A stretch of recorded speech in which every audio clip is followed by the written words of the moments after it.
Welcome to the chat. Welcome to the chat. We are going to be reviewing Power Book 2 Ghost Review. We are on season 1, episode 7.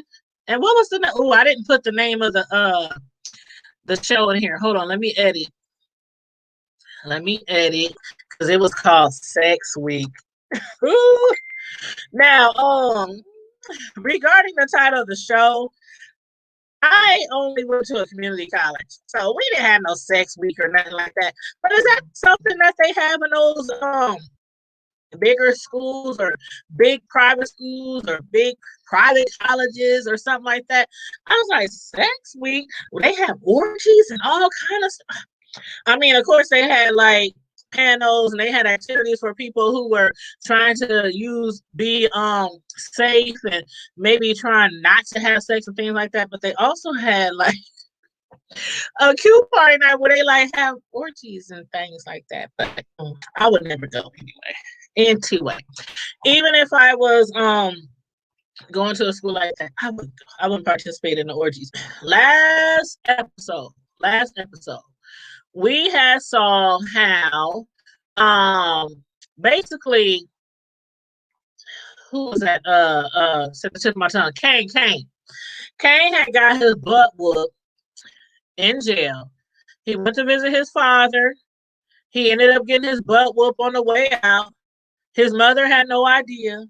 But it did get back to his father, Tejada, who's in prison for life, who is still running them streets and running that crime organization. It got back to him what Kane did, which was in a fit of rage. That's what I'm gonna call it, a fit of rage, because I don't really think he really on purpose hit his mother Monet. He didn't hit Mary J. Blige on purpose. But anyway, he did, and he knocked her down. So she called her husband Tejada in prison and just wanted him to talk to him. Give him a little words of encouragement, put him in his place a little bit, which nobody seems to be able to do. But instead, after talking to him, he had some of the guards corner him off and whoop up on Kane. They kicked his butt right there in the jail.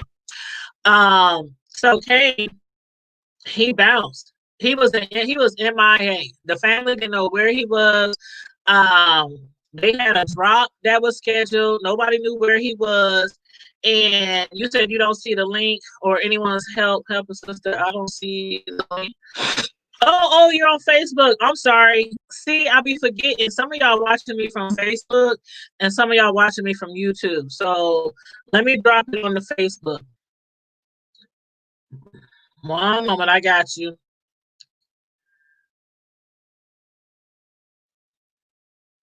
Somebody just inboxed me, said asked me, do I have an iPhone? If you are watching me from Facebook or watching me from YouTube and you just sent me that question, I will hit you back, but I do not have an iPhone. I have a Droid. I'm a Droid girl.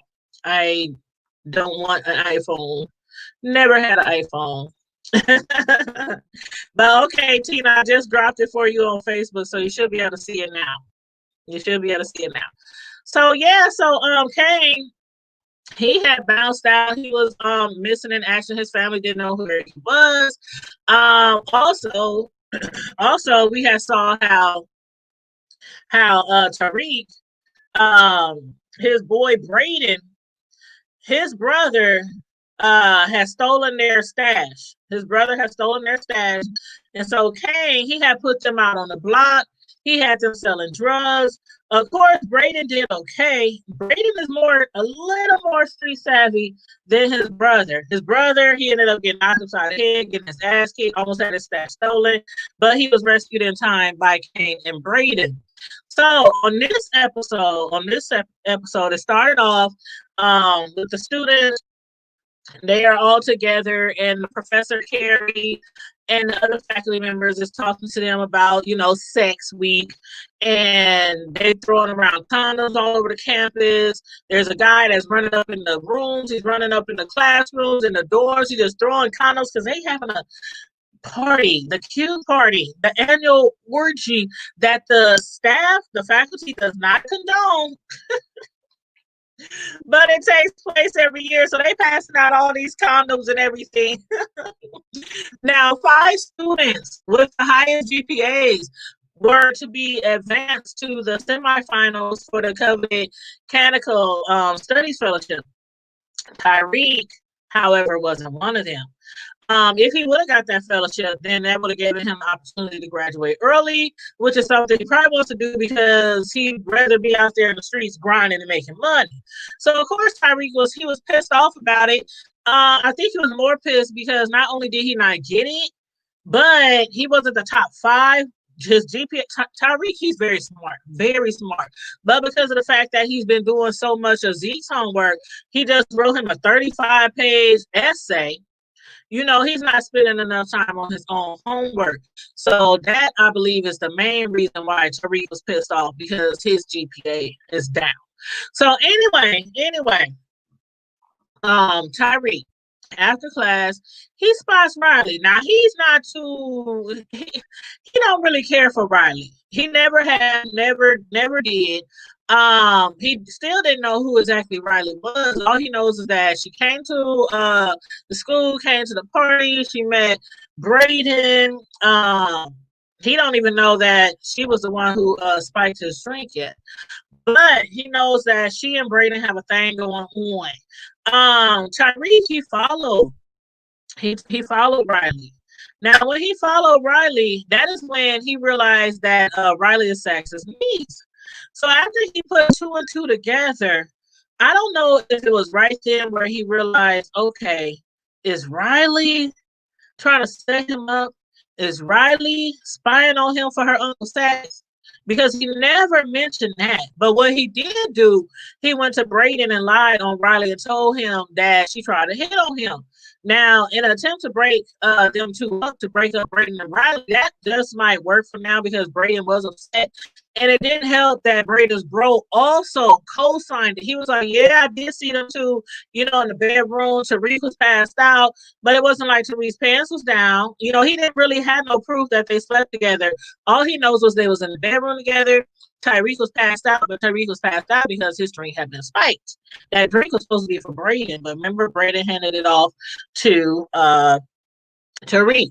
But now we know Riley, she was in that room. She was in that room with Tariq to get some intel for her Uncle Sax. So I'm sure probably next episode Tyreek will realize what Riley has been up to, because right now her and Braden, they are not together right now. I'm thinking that they broke up. I don't know. They could just be arguing. They could, hell, shit. They might get back together for all we know. You say he's just like his daddy goes. He is just like his daddy goes. Tariq is very, very smart. Very smart. He catch on to things very quickly. Matter of fact, as far as him not getting his GPAs up, he still is very smart. The only reason why he isn't up to par with his grades is because he's helping Zeke with his homework, the basketball player, Monet's nephew. And the reason why he's doing that is so he can get the stash from Monet. So it's kind of a win-win situation. Kind of.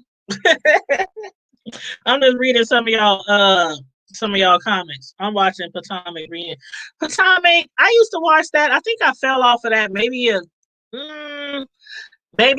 2 seasons ago. I might catch up though. I might catch up. I'll talk to you and I'll find out, how good it is or whatnot. But I might catch up before the next season. But Braden, again, he approached Riley with his concerns. She of course denied it. And he then told her, you can't love somebody if you can't tell them the truth. Now, if y'all remember, those were the same exact words that Riley threw up in his face when Braden lied to her about his whereabouts. Remember last episode when she couldn't find him, Tariq couldn't find him, and they was out there on the block slanging? Okay, he never did tell Riley where he was all day and what he was doing and why he was MIA. He never told her. He can't tell her. He can't tell her. But then if he did tell her, then she would know that he was doing dirt just like Tyreek, and she would probably take that information back to her Uncle Sax. But anyway, you say, yeah, I'm glad he started to catch You say, yeah, I'm glad he started to catch on to Riley. Yep, he's starting to catch on to Riley. Yep, Keisha, you right, you right. Now let's talk about Sax. Now Sax, Sax and McLean is supposed to be working together. For them, it's supposed to be a win-win situation too. If McLean wins, he wins like the case of the year. If Sax wins, he gets his murderer, which could help out his career as well. They supposed to be working together. Remember last episode I said, is Sax really? Is he really playing his part? Because it didn't look like it at all. It looked like he was trying to stab McLean in the back last episode. So speaking of Sax, this episode, we realized that he is being scrutinized by Stephen I for not doing a better job of trying to convict Tasha. So he kind of had to play it off. He kind of had to play the part and really push it like he was really trying to convict Tasha. Put her on in the hot seat. So this episode during the trial, he called on Paz. Now tell me what y'all think about this. Paz, he called on her to testify against Tasha. Paz, who basically she kind of put her sister's death and anything that had to do with ghosts behind her. So she was kind of like, shocked to see Sax. And then when he did reach out to her, she was under the impression that she was there or she was going there to defend Tasha. Because she did tell Sax, Tasha never told me, that Ghost murdered my sister. So she was like, Tasha didn't murder Ghost. Tommy, he was the one who murdered my sister. Now that part is true. That part is true. I don't remember if Tasha told her in the before the spinoff if she told her how it happened or why it happened, because you know that he had planned basically I think he was trying to shoot Ghost, but then he ended up shooting Ghost girlfriend. So she was like, Tasha, she didn't have nothing to do with that. Ghost, he didn't have nothing to do with that. Tommy was the one who killed my sister, right? But instead, facts. He tried to get past to incriminate Tasha. You said, yep, you said it right, Tasha. You said it right, Keisha. I called you Tasha. He is out for self. He is out for self. I really think he's still, me personally, after watching this episode, I still think he's trying to play McLean. But he's trying to make it look like they still in it together. But I think Sax is in it for self. I really do. I really do. He's not as concerned with saving Tasha. He's more concerned with getting Tyreek, and he's doing anything possible to get it done. So now he got Pat up there and trying to get her to incriminate Tasha as her sister's murderer. Tasha had told Paz, before, like I just said, that Tommy killed Angela, which he did. But now Sax is trying to make Paz believe that Tasha is a queen pin. And she either ordered it or she actually did it. Paz didn't know what to think. She didn't know what to think. She was like, did Tasha and Tommy conspire together and put one over on her eyes? Over on her? That's what she's thinking right now. She don't know what to think. She don't know if Tasha lied to her, if Tasha told her the truth. And I had to give it to Sax. He did put on an awesome performance in court. He did put on a good performance, but McLean put on an even better performance. He made Paz appear to be not so consistent, very inconsistent, basically with her story. Actually, a plain old liar. That's what he made her look like. First, you telling the police Ghost killed your sister. Then, after you receive money from Ghost's estate from his will, then Tommy killed Angela. And then in court today, she's now trying to put the murder on Tasha. But McLean, he was pissed to say the least. He was pissed to say the least about Sax going left on him on the stand. But again, Sax, he's trying to make himself look good. He has to make himself look good, in front of I, in the eyes of I. So he then presented a picture of Tasha's old daycare client. Y'all remember Epiphany Turner? Mm-hmm. So now I guess Sax is going to reach out to Epiphany to testify against Tasha. I don't know exactly what he's going to do because, hell, past now she was being called on to do one thing. Then he put her on the stand and threw her a curveball, and she ended up being stuck and not even knowing who the hell might have killed her sister after she was so sure that it was Tommy. So I don't know exactly what he has in store for Epiphany. Now we do know that Epiphany, she's a stripper, she's from the streets, she know the code, but she also has a child. So, do y'all think that she'll testify in regard to Tasha dealing drugs? Remember, Tasha was dealing drugs out of that daycare. She was also laundering money through that daycare.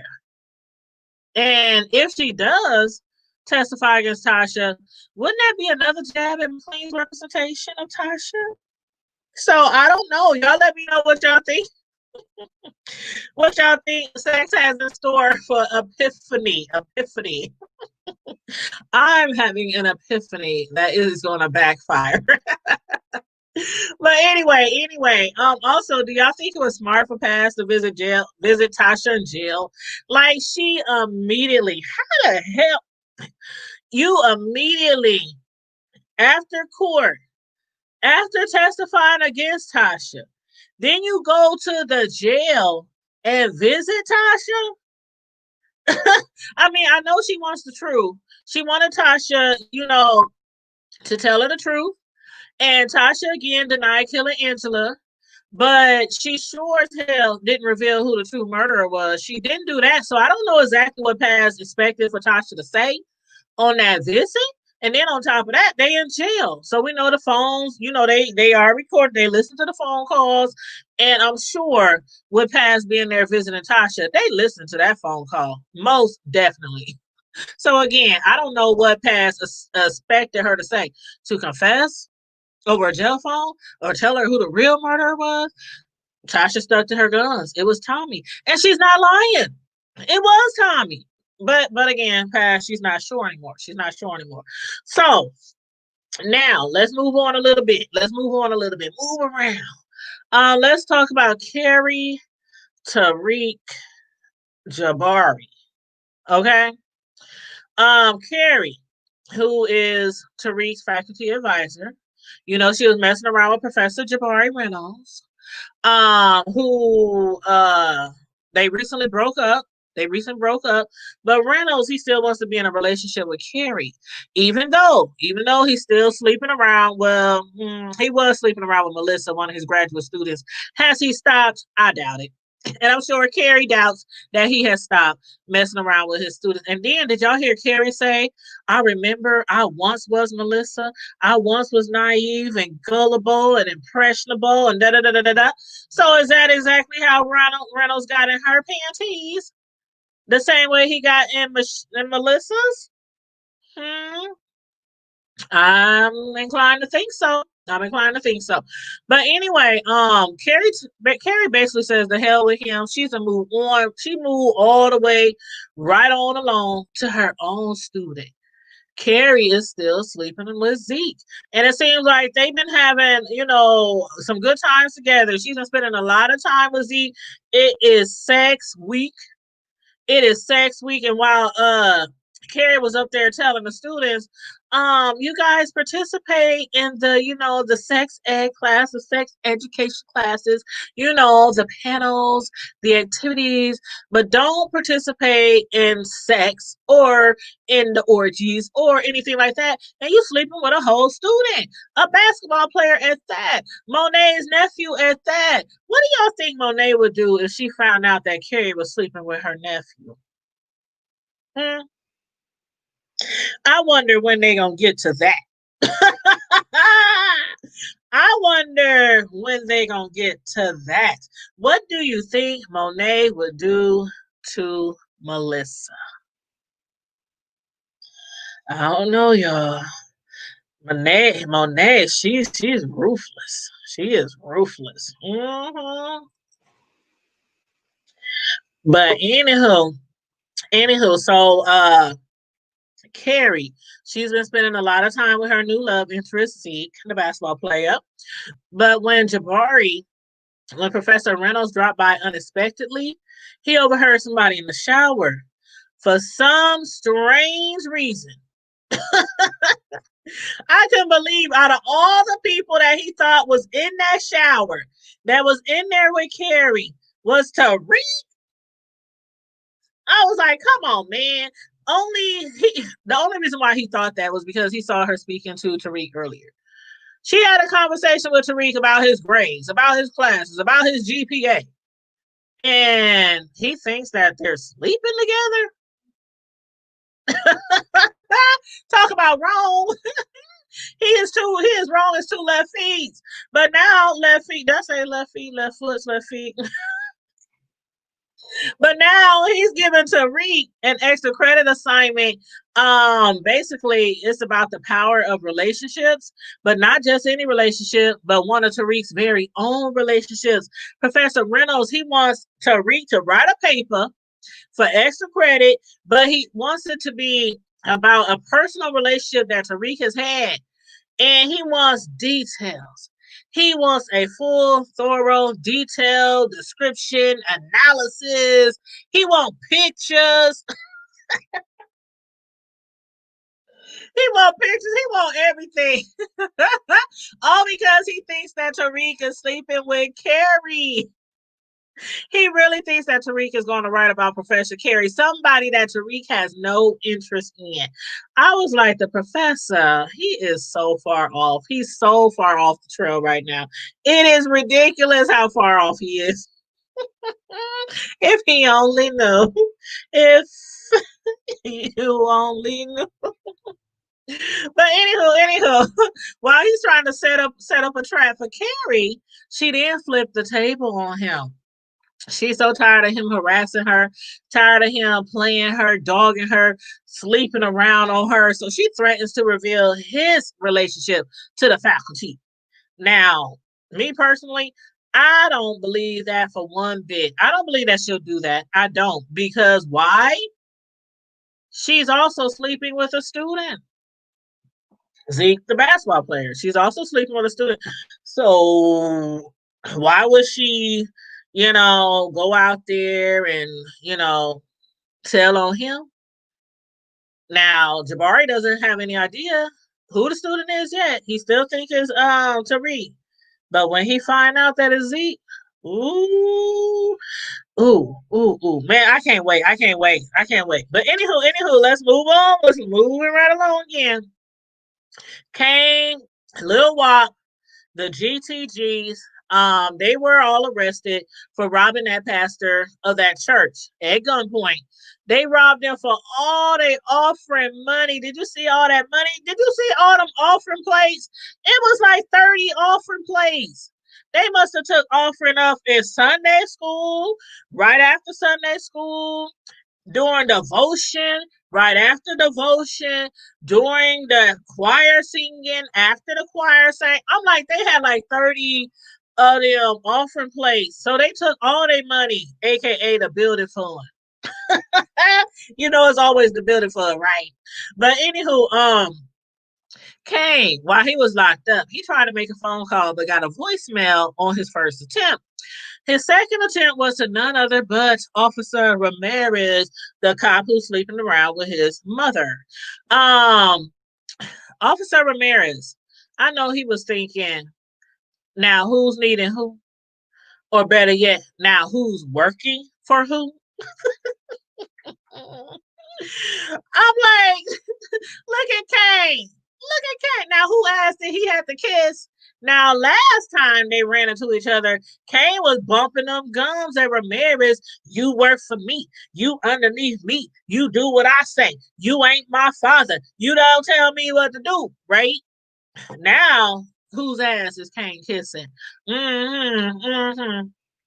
I know his laps. I know his lips ain't child, but anyway.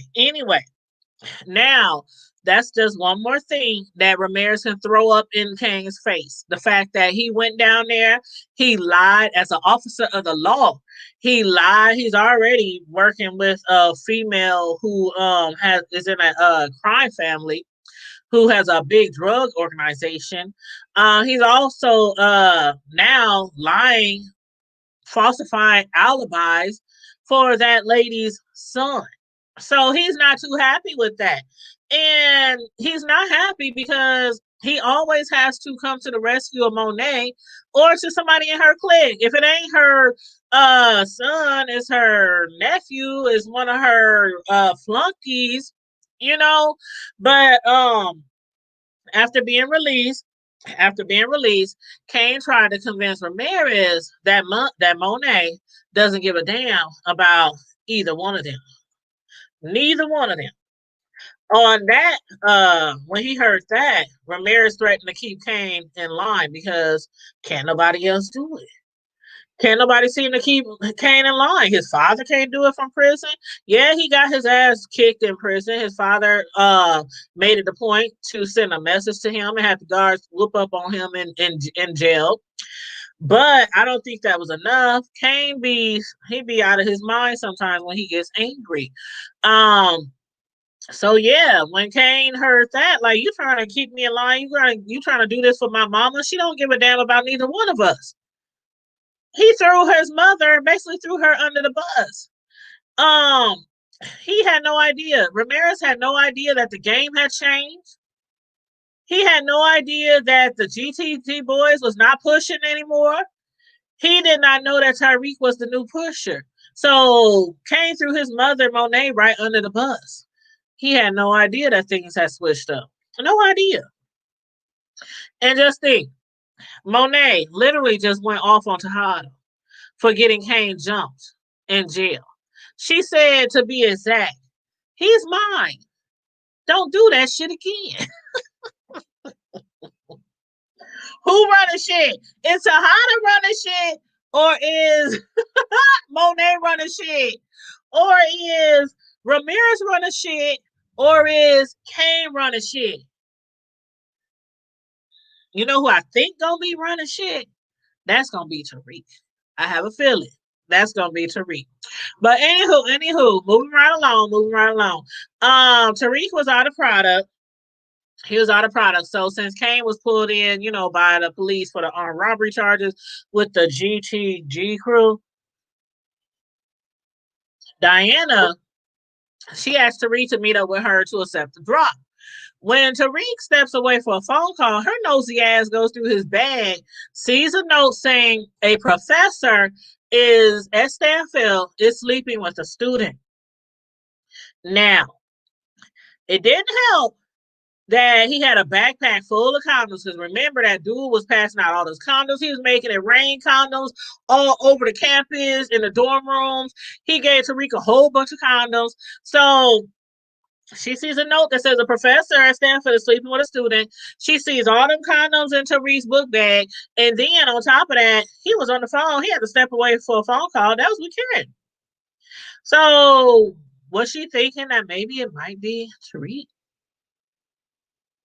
Mm-hmm. Mm-hmm. But anywho, they both end up overhearing some commotion up front. Monet had found herself in a very sticky situation that she ended up handling all by herself, just like Monet would, just like she can. DC Joe, who was dropping off the stash, attacked Monet after learning that she didn't have all the coins for the stash. She ends up shooting him. Not only shooting him, she ends up killing him. She made sure he was dead. She made sure he was dead. So then she called on Drew and Reek and all them. Basically, they had to get rid of the body. Make it look like he was robbed, out in his vehicle, make it look like he was robbed, his setup or something like that. But Tariq, I know somebody earlier in the chat, who was that who said Reek, that was Keish. Keisha said Reek just like his daddy. And I agree. And he is gonna be running shit. That's how I feel. Yep. Tariq is definitely an apple that didn't fall too far from the tree. He's a murderer. He's a witness to a murderer. He's a drug dealer. Not only was he born into a drug empire, he's about to run his own empire. He's a smart ass young man, but still trying to figure out the women folks. Still trying to figure out the women's. He just messed up with Lauren, who he thought was only coming after him, coming onto him. Broke up with her dude, to get his secret for the homework. At the beginning, you remember when her dude busted in on her and Tariq. He was pissed. He was taking pictures. What the hell was he gonna do with the pictures? I don't know. Like they wasn't naked. They wasn't in bed. She wasn't sleeping with a professor. So why was he taking pictures? I have no idea why he was taking pictures. But anyway, he bust up in Lauren's room, started taking pictures. They get into it. She ended up breaking up with him, telling him leave her alone. You know, she don't want nothing to do with him. So then she comes back to Tariq, and, they started, coming on to each other, flirting with each other, all that, this, that, and the third. And so that's when he says, okay, I know why you did it. You want the secret? Here's the secret. And he gave her the paper that says, a professor at Stanfield is sleeping with a student. She, in turn, takes that note and delivers it to Carrie. Now, Lauren, she really didn't know if it was true, if it was just Tariq's way of getting one over on her, because you, in order to pass the homework assignment, you have to get the secret. You have to get the secret from your partner. So Tariq was kind of wrong about her. She wasn't doing that to get his secret. She really likes him, but also so does Diana. Who is he gonna end up with in the end? Will it be one of the two? Will it be neither one of them? I don't know right now. But anyway, Lauren turned that note over to Carrie.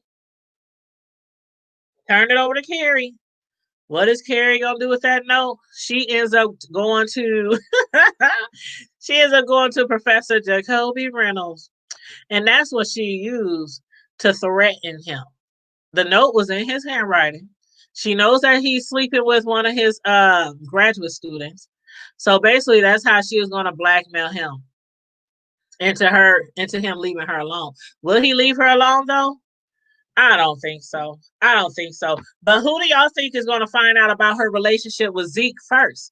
The basketball player, Monet's nephew. Do y'all think that Monet is going to find out about the relationship first? Or do y'all think Jabari, Professor Reynolds, is going to find out about the relationship first? Key said him and the white boy going to be the new Ghost of Tommy. I want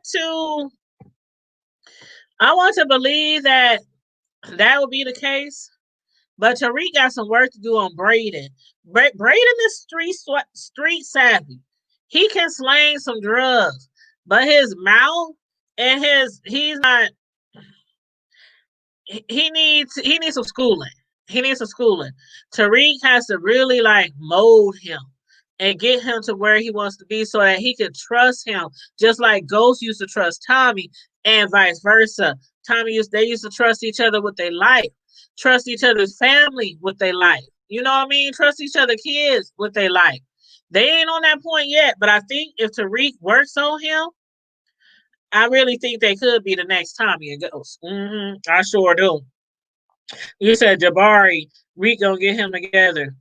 Oh yeah, I hope so. Because he could have just blown it. He could have easily blown it with Riley.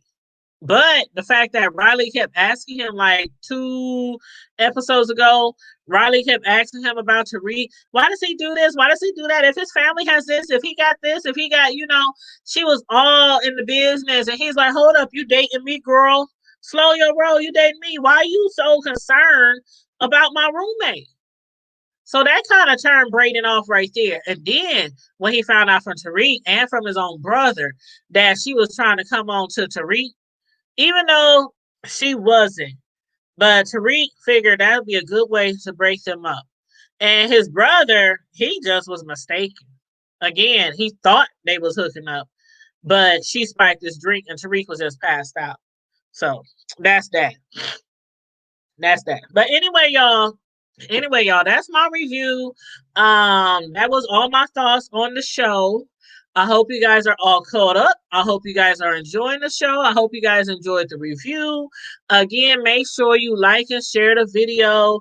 Make sure you subscribe to the Hood Table if you're not already subscribed. We are everywhere. We are on Stereo, Facebook, IG, Twitter, and at thehoodtable.com. Keisha and I were live last night. Keisha is on Stereo under Miss Dubs, MSDUBBS. That's Keisha. So make sure you follow Keisha on Stereo because We're going to be having some great conversation over there. It's a lot of good conversations over there. It's a platform. People go live. People discuss everything under the sun. Some things, it might range from the White House to the hood to sex, relationships, kids, gossip, TV reviews. It's all kind of conversations over there on stereo. So all you have to do is download the stereo app on your phone. Whether you got Android, whether you got iPhone, all you gotta do is download the stereo app on your phone, create you an avatar. Now, what I do suggest, can't talk. What I do suggest is that you do not use your real name. Create you a name and create you an account name. My name on there is the Hood Table. My avatar name is the Hood Table. My real name isn't on there at all. That's one thing I suggest. But I also suggest that to people who tell me they want to join YouTube. And as soon as I see them using a real name on YouTube, I'm like, come on now. If you don't want people to know your whole name, don't put it on a platform. Don't create an account using your whole name. Now, of course, if you're a movie star, if you're somebody that's super duper famous, everybody knows your name anyway. So if I'm Mariah Carey, of course my YouTube and all my platforms gonna be Mariah Carey. You know what I'm saying? But I ain't Mariah Carey. So my platform name is the Hood Table. Now everybody knows me under Tanya, but I'm not gonna put my whole name on my platform. You know what I'm saying? But anyway, that's one thing that I do suggest.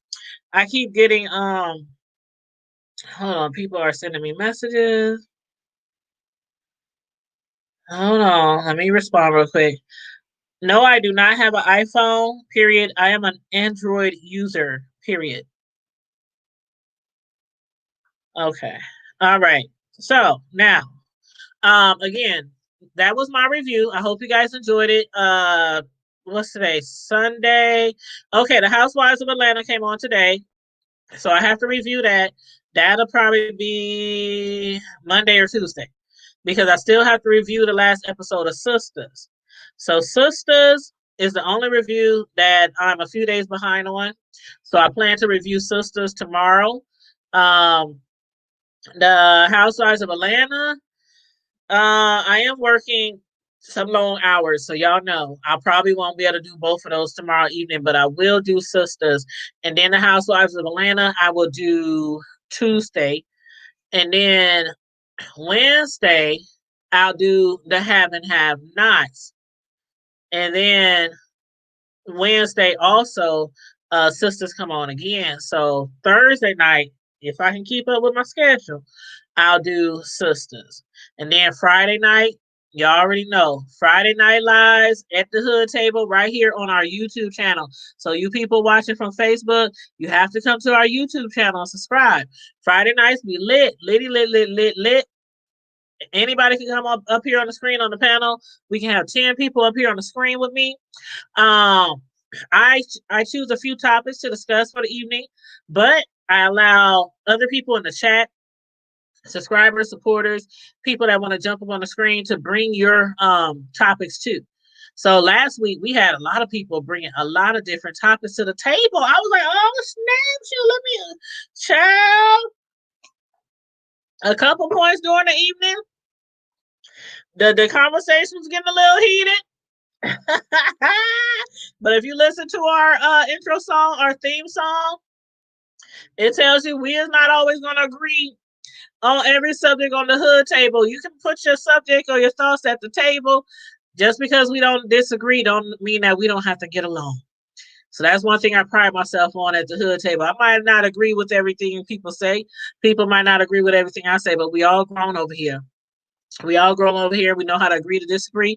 We can discuss a topic, not agree, and move on to the next subject.